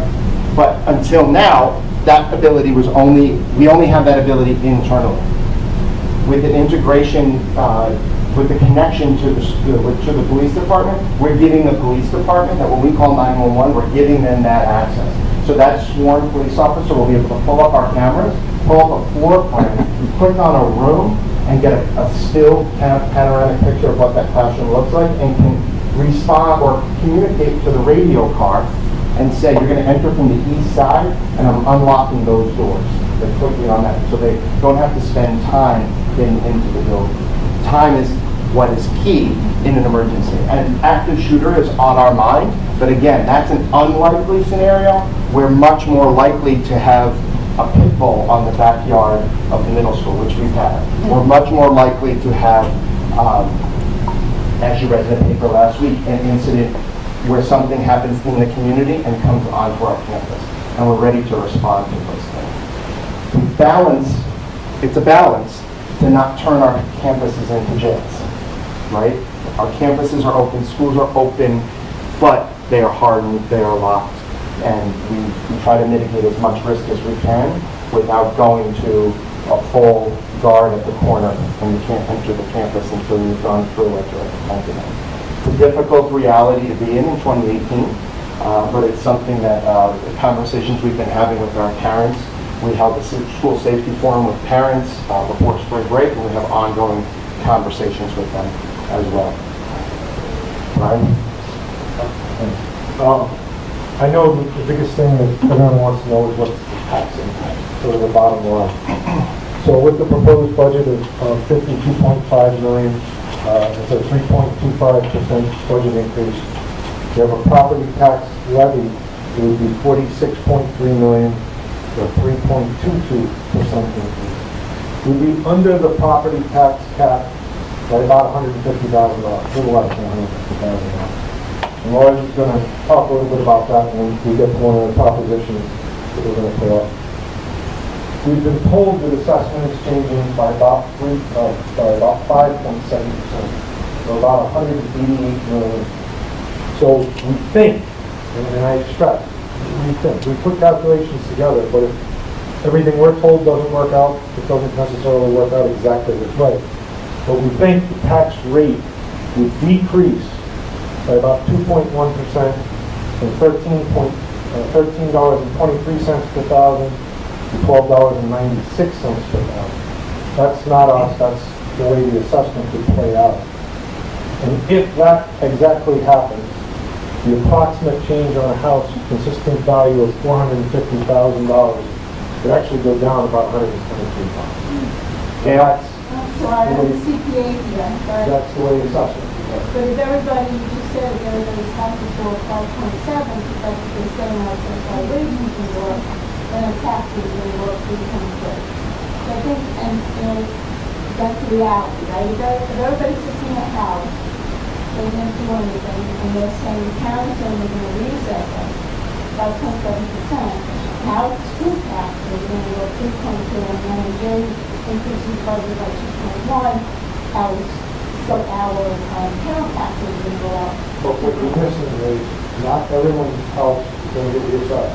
We are all reassessed. We're all assessed at 100% every year. We touch it, the town side. Right.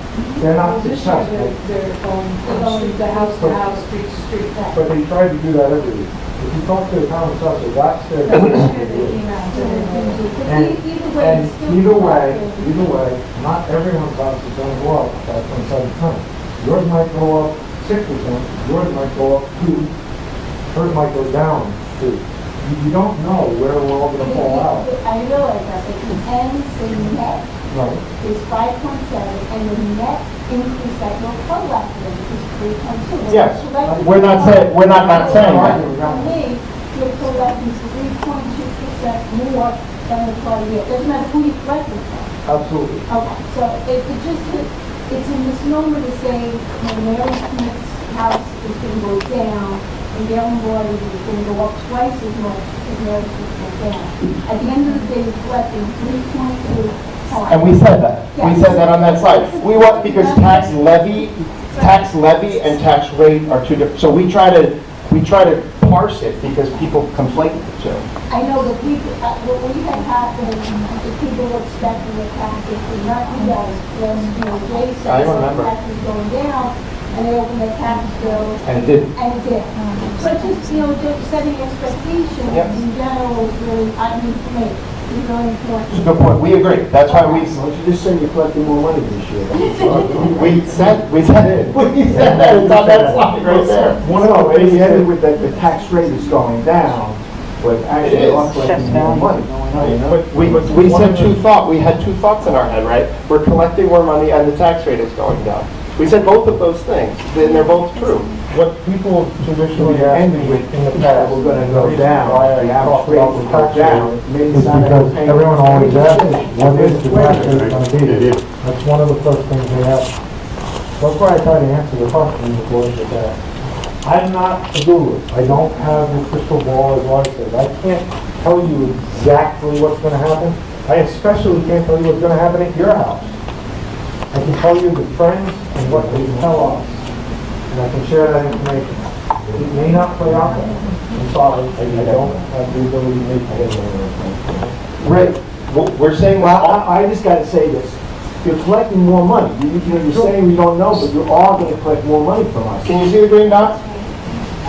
Okay. We said it. I know, but if you end it like that, and it's like... Take yes for an answer. Yeah, but, no, but... Ray, you gotta take yes for an answer. No, I'm not gonna take yes for an answer. 'cause No, but when you people get to the last confused. statement, it throws it off. It does. When you Yeah, say the approximate you say people get change confused. of the I'm house saying you guys value. are Well, you playing haven't around. finished talking. You jumped in before. No, that was the last You're right, statement. I Ross. heard. You get your point out, Ross. You're very good. I told you you were very good. Thanks, Ray. The tax levy is increasing 3.2%. The next question we inevitably are asked, and we've been doing this for 12 years, the next question are inevitably asked is what happens to the tax rate? So we have learned over 12 years to include it all on the same slide. When we can't get the conversation out, we can't say it. So here is our budget. Here is the tax levy. Here is the tax rate. These are the three questions we are consistently asked. And then we open it up for questions so that we can explain if people have questions. If someone can artistically or visually show me a better way to say this, I'll say it. But these are the three questions we are consistently asked. How much more are you spending? 3.25. How much more are you collecting? 3.2. What is the tax rate per thousand? It's going down from 1323 to 1296. Period. But you have to see, it's not period to us.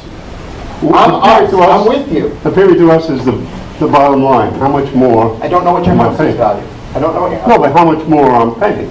Whatever your It's house is probably- valued, whatever your house is valued, multiply it by 1296. and But the house value is probably, the assessed value is going up. You said it, 5%. It's gonna go up 5.7%. The overall assessed value in Hampton Bays, I know my home value did not, last year's assessed value went up about 3 and change. My home value did not go up 3. Right. So people have tried to ask us what it's going to mean, but with all the different properties in Hampton Bays, we can't say it. So we can only give, here's what it is, and a house that's consistently valued at $450,000, and that was a number that Ray said before, is roughly $475,000, $450,000. We always just keep that number in there because we don't know what's going to happen to individuals' houses. Stay in. Are you going to have an opportunity, because we're really getting into the nitty-gritty here of the budget, to talk about the lawsuit? I can only talk about what's public record, so I think you probably have an expectation that I'm going to say more than I'm able to say. There are 2 lawsuits. There are 3 lawsuits, 2 against individual properties, 329 East Montauk Highway, 20 Shinnecock Road, which is Bel Air Cove. I don't know if the red one has a name, but it's on the curve. And those are against the owners of those properties individually. We were in court in Central ISIP last week, and the judge kicked it over to another judge. So it's punted down the road. The one about the town is with the town, in the challenge and the notice of claim is that they're not enforcing their own town code, and that is pending. We'll go to the depositions in that. Unfortunately, I can't say more than that. The objective also, which is in the notice of claim, which is a public document, so what I'm saying is public information, is not to get more money for the school district. That's very clear, and the Board of Education is very clear on that, that if you count from back to 2012, all the kids who come from that certain CO of transient property, it's about $10 million in change, that belongs to us as taxpayers, not school as school revenue. It could come through this, ideally, it could come through the school and it'd be applied to the tax levy over a period of time. But it is, because this, like Gail had said, the tax levy is the tax levy. It doesn't matter who's paying what. The levy is always the levy. What we're saying is that because the levy was here and those properties existed, the rest of us paid more than we should have paid. So that's the genesis of it, and that's what it's explained in the notice of claim. Yeah, so it's still pending. I wish I had more, like... Would you be able to give us, updates as things go along, like after the next court date? Yeah, I'll talk to my counsel, and I'm going to follow their advice on what we can put out as an update. Put out publicly? Yeah. That would be wonderful. Absolutely. Thank you very much.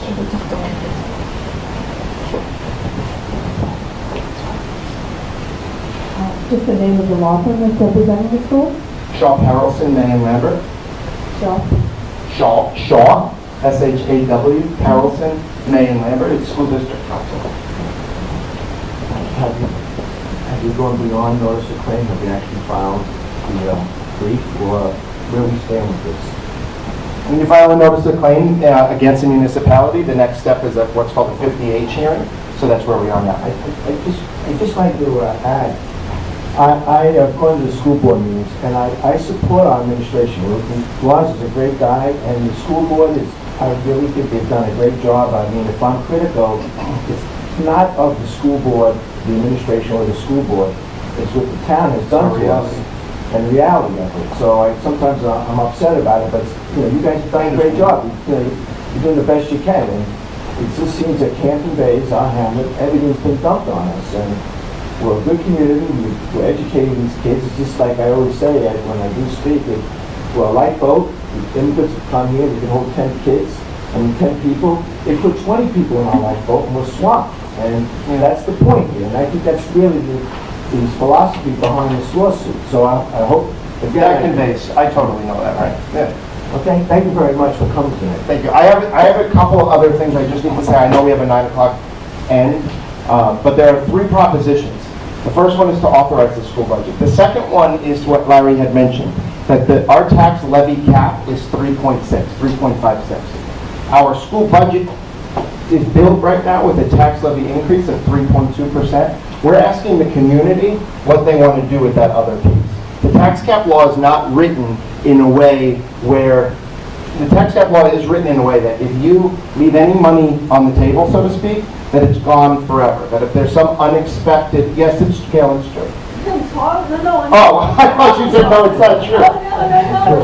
It's terrible. It's not like rollover minutes on a cell phone. It's like, you guys are working tirelessly. So I wish it would change, because if we don't need the money now, we don't want to tax you if we don't need it. But we might need it next year because some unforeseen circumstance came. And the challenge that we have is that when the tax cap is here and state aid is here, this is your budget. And you could get 25 more kids coming in for some unexpected reason, and you don't have the opportunity to go get more money. You have some reserves, but you don't go grocery shopping with your savings account, right? So you don't want to start dipping into your reserves. Those are for emergency purposes, not something that might be a new reality for us. The law doesn't exist where you can leave that and say, okay, you were responsible, you didn't take it, but if we need it as a community, we can decide to take it. So we're asking the community to consider a Proposition 2, to use up to $150,000, $149,000, to increase collaboration with the Southampton Town and local law enforcement, essentially to bring school resource officers in. That's what we've heard from the community, put a police officer in each school. But that's an expensive proposition that we don't want to make just with 5 people, the school board. We want to ask the community, is that a valuable expense at this time that we want to make in schools? The third proposition is a look-back proposition, that if there are monies available at the end of this year, we get more revenue in. Sometimes state aid claims come in years later, and Larry gets a check in the mail from the state education department. You can never count on it. So at the end of the year, our revenues, we conservatively project what they are, but on June 30th, when the books close and the auditors leave, there's an amount of money that has typically, thankfully, been more than what we spent. We want that at the end of the month, right, after you go to FinCom. The question that we've asked in the last 2 years is, if there's any money, would you authorize up to $300,000 of it for minor repairs and renovations to keep our deferred maintenance program going? So this summer, we'll begin the full renovation of the 1957 wing bathroom, which we can't even put they're falling apart. They're old, and they smell like elementary school toy bathrooms. So if anyone wants to come experience that, you're welcome to, but they need to be gutted. And so those are for proactive things to do. Then we have 2 seats up for the Board of Education. Mike Dunn, who has served the term, is not seeking re-election. He's been a phenomenal board member. Liz Scully as well. And we have Ann Culhane here as well. Ann, if you just want to introduce yourself. Hi, I'm Ann Culhane. I'm originally from Southampton, but I've been living here in Hampton for the past 10 years. I teach kindergarten at East Park Elementary School, and I've done that for 14 years. I have 2 boys that go to Hampton schools, one in high school and one in the elementary school. They love it. I love it too. If I am awarded this position, I would preserve and improve the programs we offer for our students, all the while being fiscally responsible. Thank you. Current events coming up on your laps on Thursday. This is an invitation to our science research program. Dr. Forsberg, you've met Dr. Forsberg in the past. She's brought her researchers here. Dr. Forsberg's in labor right now, so she couldn't be here. And she won't be there on Thursday. But the rest of us will be there to make sure that this is going well. But we have 19 kids in our science research program. There's 19 different curricula being followed right now. Kids doing active research. We'll hear talks by our 3 seniors, Megan Long, Sydney Caldwell, and Caroline Oakland. They're studying things like radon and the effect on women and thyroid cancer incidence. Daily self-weighing, how we combat obesity, and how daily self-weighing can combat obesity among adolescents. And then the effect of curcumin, so the spice turmeric, on cancer cells. So these kids have been actually working for years in labs at Stony Brook, UC Davis, with professors at Cornell, conducting this real research. And if you saw Newsday on Saturday, Caroline Oakland was published in an international science research publication. So you're going to see the underclassmen, the other 16 kids present poster presentations on their work, and you're going to hear the talks from the 3 students. All of their topics are included there. Our Scrabble Club is headed to the National Championship. More intense than you think, the Scrabble National Championship. The Science Research Symposium is Thursday. Sunday, May 6th, invite you all. You're all invited to Hampton-Bays High School, to the campus. We're hosting the New York Games of the Special Olympics. So the New York South. So we expect 400 Olympians to descend on Hampton-Bays to do track and field, throwing, and powerlifting events. We have 25 booths in the Olympic Village. It's going to be an amazing day with hundreds and hundreds of people. And then we're kicking off a recycling program as part of a grant that Suffolk County Executive Steve Malone secured at the county level. We have our commencement, and then of course we're focused on school safety, the Hamlet advocacy that Thea had asked about, the committees that we sit on, what we're doing with notices of claim, the Mercy High School, whether parents are going to go to St. John the Baptist or make a decision to come to Hampton Bays schools. We're working with families there. This last week, we kicked off the Hampton-based Career Hiring Center. So those of you who are working and know of jobs in your offices that high school kids could fulfill, whether it's an internship, a job shadow, or a summer hourly wage, you can call our counseling office and reserve a spot at the hiring center, which is really a table with 2 chairs, but we call it a hiring center. And you can interview kids. We'll get you kids to interview. And so lots of restaurants have been coming in to guidance. We have the same thing with our college readiness lab. So we're trying to focus on every kid, the college kid, the workforce-bound kid, the kid who needs to work this summer, and we're trying to connect local businesses with those kids as well. I talked past my time, but Larry and I we try to be as accessible as possible in the community. We have a school board meeting May 8th, and then May 15th is our budget vote. So I thank you all for your attention and your good questions.